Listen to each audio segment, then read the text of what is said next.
Here's a look at this 350 pieces silver plastic cutlery, this plastic dinnerware set.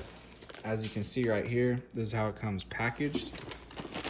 Nice cardboard box, and then packages of these napkins wrapped with a silver, whatever you call that, ribbon or whatever around it. And then you got your silver utensils inside of there. And when I first opened these, I thought this was actually real metal. It looks that real, but it's not. It's definitely plastic. They get 2 of those, 2 bags of the cutlery sets. Then you got the plates here, 3 different sizes, or no, sorry, 2 different sizes of plates. This is the bigger size. As you can see, they come bubble wrapped, which is really nice. So they come in really, really nice condition.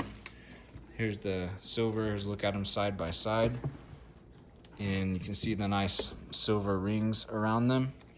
And then you've got the cups right here. They're on the shallow side, but they are also nice and wide. And they came packaged also in bubble wrap, so they came in great condition. So they should arrive in really nice condition and work really well for you. They look awesome. Like I said, they look like, especially the silverware, the cutlery looks like real metal silverware. So I think you'll be happy with this set right here of 350 pieces of dinnerware supplies.